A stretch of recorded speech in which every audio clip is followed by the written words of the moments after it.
just to begin, I'll say I'm interviewing Larry Smith today, CEO of Tokyo Electron USA. And begin, Larry, by telling me a little bit about what's happening with computer chips in the US and why Americans should care about chips and where they land. Yeah, Andrea, I think over the last couple of years, we've seen in the press and in our narrative right now, the importance of computer chips, especially for those that have had to try to go and buy a car. So the overall supply chain has created some challenges right now with having enough chips. And I can go into more detail on that if you want, but really chips are being integrated into every aspect of our life. And we at Tokyo Electron feel we provide that technology that enables life and really helps us be connected. And during the COVID pandemic, we found that people, just like right now, we went home, we had to get more PCs, we had to have all of these different devices with Zoom and WebEx and all of the different abilities for us to do business, continue to do business, also for people to do schooling. We found that all of these needs created more demand for data centers and connectedness and mobile requirements. And so for all of us that enjoy this type of technology, or they need a relief with video games and the things that the kids have had to use during this unique season, they all require computer chips. And so the demand that we see from our industry, where we are today is about a $500 billion industry. And we expect over the next, I would say 5 or so years, for that to double and get to a level of almost $1 trillion market. And so what does it mean from an American standpoint? We're seeing more investment in the United States around national security, secure supply chains, defense-related concerns. So our planes and tanks and things that are, as we face a conflict with Russia and Ukraine right now, are they being manufactured from maybe a different part of the world, or even in some cases by an adversary? And yeah, so what is that situation right now? What percentage of chips are actually made in this country? So we've gone from a market share, maybe more than a decade ago, I think of 37% market share, to about 12% now. So it's been a dramatic decrease. We do have a manufacturing presence, but a lot of that manufacturing's gone overseas. And we're also a very consolidated market. So we're not like a consumer-driven market. It's very consolidated from a very few manufacturers. Maybe the top 5 or 6 probably dominate 80% of the market. And those are names like Intel in the United States, Samsung in South Korea, and then a company called Taiwan Semiconductor, which is also referred to as TSMC, which is a company that is a quote unquote foundry. And they manufacture the chips for companies that don't have their own factory. And so companies like Apple, Qualcomm, NVIDIA, and others that design chips, they rely on Taiwan Semiconductor to actually manufacture them. So that's a little bit of the space. And now with the incentives coming from the US government, we're seeing a huge increase in announcements for new manufacturing facilities in the US from all of those companies I just mentioned. You say incentives. Now, those incentives are separate from any current legislation that's being considered? So when we look at the legislation that's being considered right now, which is the CHIPS Act, and that's navigating, it's passed in the Senate with good bipartisan support. It's also passed the House. We're now going to see a reconciliation bill that they'll work through both chambers and hopefully come to some type of passage or funding in the next several months. There's plenty of other issues going on, from Supreme Court nominees to Build Back Better to domestic agendas, and now this international conflict that may raise some concerns in getting it through, but it does have good support, and the leadership within Congress and the Department of Congress, up to include the president, truly understand the importance of that. So as we look at what's happening on that side of things, the domestic manufacturing, those incentives also come from the state. So states like Arizona have provided good incentives. Texas has been very attractive in bringing companies into the state like Tesla and Apple and Google and others. And so there's state incentives, and then we're waiting on these incentives from the US government. I would like to provide a clarification that these are incentives to kind of equal the playing field across the globe. There are different countries that I've already mentioned in other parts of the world, particularly in China and in Asia. Their governments have provided significant incentives and is trying to create an equal playing field for us to keep this critical technology within the United States. And so what are are the incentives currently being offered by states, typically tax breaks and things like that? And are those incentives resulting in new manufacturing, or what form, how is that playing out within the state? What types of facilities are being built, or what part of the supply chain, I guess, is being created in these states? So I'll give you a couple of examples right now, and I've been in this business about 32 years, and we would typically see what I would call a greenfield, a brand new manufacturing facility in an open field. That's what we call a greenfield. And we would see maybe one every 5 years or maybe a little bit longer. One particular customer has had significant expansion within the US. So when I say a greenfield, it'd be outside of that one particular customer. Right now, under the announcements, there is anywhere from 15 to $20 billion investments from TSMC in Arizona. Intel is going to do probably more than 20 billion with 2 facilities in Arizona in the Phoenix area. Samsung's announced a 15 to 20 billion, I think it's $17 billion investment in Taylor, Texas, just outside of Austin. Texas Instruments has announced expansions in Dallas and in Sherman. So they are in an analog space trying to create chips for the automotive and industrial industries. Samsung's more of a memory player, and then Intel and TSMC provide kind of the logic type of chips for our computers and handheld devices. And then Intel just recently announced another greenfield in Ohio, in Columbus, Ohio, and I think the level of that was around 20 billion. So they've broken ground on several of these projects. I would expect in the next 3 years, so instead of one every 5 years, we've got 3 to 5 and maybe more coming to fruition here over the next 3 years, which is unprecedented for us. So it kind of begs the question then, how important is the CHIPS Act to all this? Is that just kind of will add some fuel to this growth that's already happening, or how detrimental will it be if the CHIPS Act fails to get finalized? I think it's critical for this momentum to keep going. They've been announced and there's a market-driven need, but there's also some incentives to do it here to remain competitive. So I think the CHIPS Act is a critical cog to get this started. I think I liked your phrase of kind of incentivizing or getting it started. The FABS Act is a tax credit for some of these investments, which can provide some sustaining type of benefit to continue this manufacturing and to continue this type of expansion within the US borders. And so as all this is happening, so you're looking out maybe a few years from now, we have a bunch of plants up and operating. What does that mean for employment? And do we have the workforce to fill these potential new jobs? And where do the veterans maybe fit into that space? Well, all of that potential, all of that expansion, one of the greatest challenges is talent. And so, we're reaching out to universities. And in my case, I am a veteran.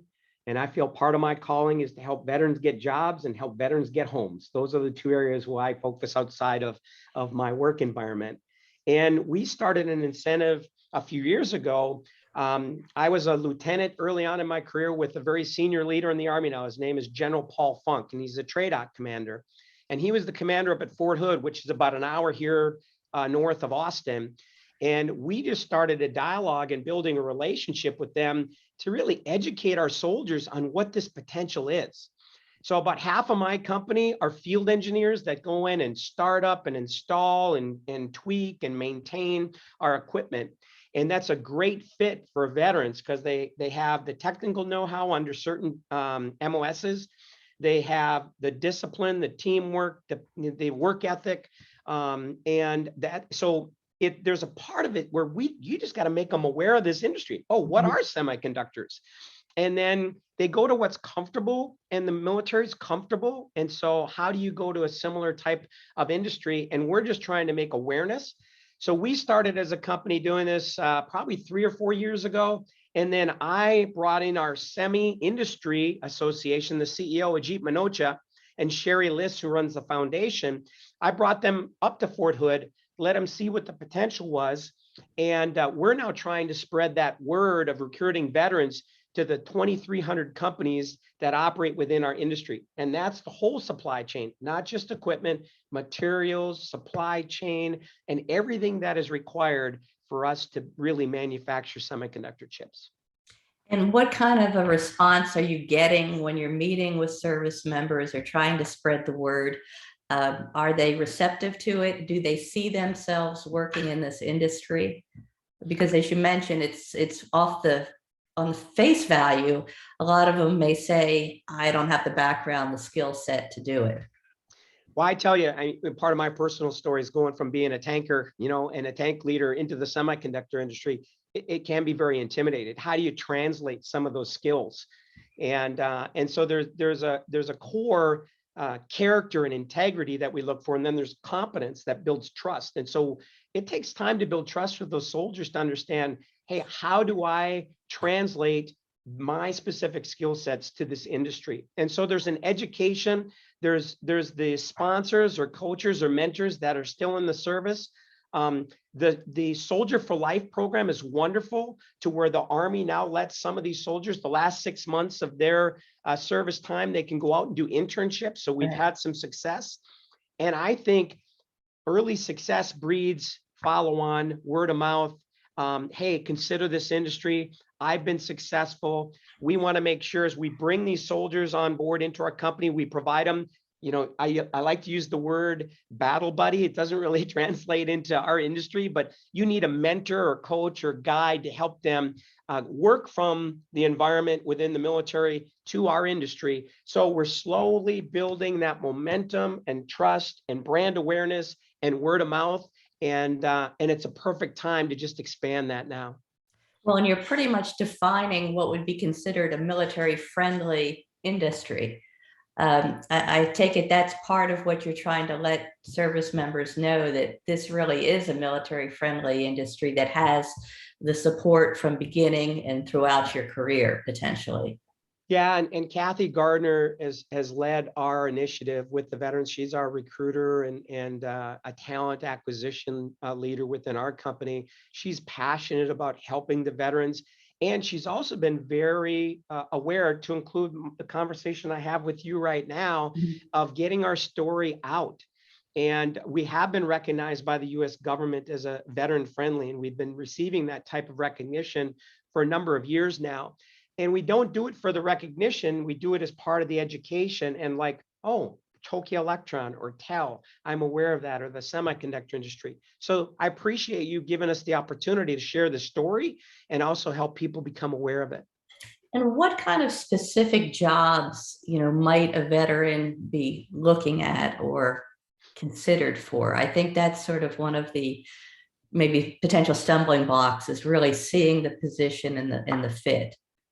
Well, I think the perfect fit is literally half my company, which are these field engineers, startup engineers, process engineers, and then there's a career path once you start with understanding the equipment to a variety of other areas. Supply chain, parts, problem solving, training. We've seen veterans in all aspects of our business and our industry, but that transition into that field environment is one place. If you're transitioning from a retirement level where you've got 20 plus years, we may be looking at other areas of leadership and project management. But for those 5 to 7, maybe 10-year veterans that are coming out at that stage of their career, I think the best opportunity in our industry is working in that field environment.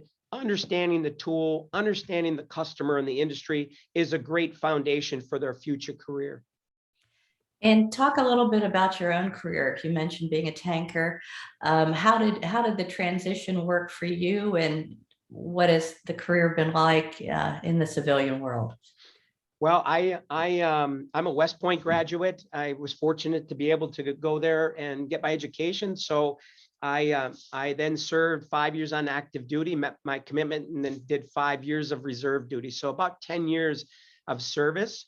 And when I came out of the service, there was a headhunter that was specializing in junior military officers transitioning into the civilian sector. So he gave us coaching, books to read, and having a dialogue with them to try to understand how our roles, responsibilities, and experiences could translate to the industry, or to commercial industry, civilian industry, I should say. And I had 17 interviews in 2 days. I think it was 9 one day and 8 the other, 45-minute interviews across a wide variety of industries that were looking for leadership and discipline and teamwork. And that's the same thing that I'm looking for, because I know how the military trains their personnel, and the military is a beautiful ecosystem of diversity and inclusion. So they are leading the way in many of these aspects. And so how we can recruit different genders and different races that are really well represented in the Army to come into an industry that has some gaps there. So that's part of my personal goal and initiative. And they have sacrificially served, and to come into a company like ours, into our industry, which has very good compensation and benefits, I think it's a way to really take care of those who have taken care of us. And how did your military background help prepare you for a job in this industry? Well, so my military background helped me with discipline, teamwork, accountability. I mean, we all have to do an APFT test, and there's a score and there's a standard, and our industry is always trying to continuously improve. So much like our geopolitical environment is changing and constantly changing, the Army has to change with technology, or really all armed forces have to change with technology and the environment and how the adversaries change. We are on a very challenging technology roadmap when you think of how we need to deliver capabilities that are in the single nanometer. And so the scale and size of this is so small, it's beyond my comprehension after 30 plus years in this industry.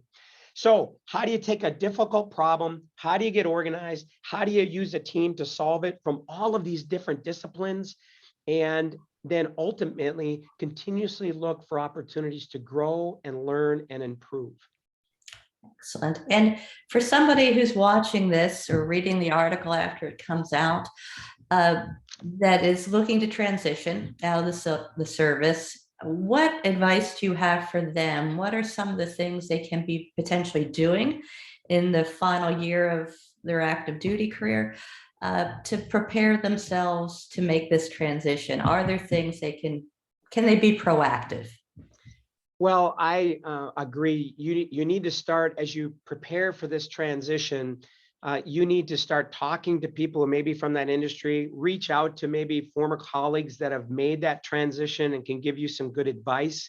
I know that was part of my journey. And then I've been a mentor and coach to other people who are making that transition, because it is fearful. It's the unknown. So if you go to somebody you know and trust that can tell you how you navigate through some of these aspects, I think that's number one. Number two, get on the internet. I mean, there's more than enough information. So do your homework, read some books, try to understand what that transition looks like, and study and start to learn what the rest of your career may look like. If you look at the semiconductor industry, if you can go to tel.com, www.tel.com, we've got information on what our industry looks like, what kind of jobs are there, what are the backgrounds, what are the requirements. And if you go to semi.org, that's our industry association, that can also give you a lot of information that can help you try to understand this industry and others, and how does it translate. You can reach out to human resource departments in our company and others that can answer questions as part of that process. I'll tell you right now, we have, I think, in the next year, we will probably be trying to hire almost 30% of our current workforce. We're talking hundreds of people within the next year, unprecedented for us. So there's a huge need. How do you prepare yourself, and do it with a buddy, somebody else that's thinking through it, so you can challenge one another to learn and grow as part of the process. And I guess talk specifically for a moment about your company, about Tokyo Electron, and what it does and how it does it. Well, thank you, Andrea. I appreciate the opportunity. I'm proud. I've worked for Tokyo Electron for 21 years. It's a company that values its people and values its customers. We do provide technology that enables life. So everything that I should say, we provide the equipment to make microchips. So we are a critical enabler of semiconductor technology. So we have a variety of different business units, 6, that have very specific equipment that help in making the chip, which can take multiple processes over multiple months. And that's taking literally a silicon wafer made out of sand and adding in gases and patterns and etching material to remove the ones that you don't want, and then coating with materials that you do want, and ultimately coming up with a microchip that has transistors about the size of your thumbnail, that has literally billions of transistors in that small device. So that's how we enable the technology. We need a lot of talented people, but we're looking to the military for a key component of that talent. Well, excellent. And during your time in this industry, what has been the most surprising part of the journey for you? You know, I think it's how we have overcome significant obstacles to continue to meet the demands of the industry. Moore's law, which is known for Gordon Moore, one of the founders and early leaders at Intel, talked about Moore's law, to where it's this curve of technology that every 2 years you're doubling the density and reducing the cost. And we've reached a threshold where that is more difficult to achieve. But every time of my 30 plus year career, through really smart people and a diversified group of talent and great teamwork, we've overcome significant technical challenges that basically give you a computer that used to be about the size of the room that you're in, or the room that I'm in, or larger, generations ago, is all in something the size of your cellular phone, or mobile phone, or smartphone, I should say. And so we still, you want more features, you want more pictures, or you want more movies and capabilities on your phone. And we need to provide that infrastructure and capabilities by getting you faster, smarter chips that use less power. Excellent. Anything else you'd like to mention that we haven't touched on? You've provided a great list of questions, covered a lot of things. I guess if you look at our industry, we've actually grown during COVID and during this season. And the growth has come from the infrastructure needed to work remotely and do the things that we need. So unlike other industries, which I have compassion for, whether it's the travel industry or the restaurant business and in other industries, we have been very fortunate, not only as a semiconductor group, but also as our company, to be able to grow in that environment. And we need to continue to grow to meet the demand and allow you to get your car. Very good. Well, thank you so much for your time. If I have any other questions, I'll follow up via email. My pleasure. Thank you so much. Thank you. Bye-bye. All right. Bye-bye. Thank you. Bye-bye. Bye. Thanks, Katie.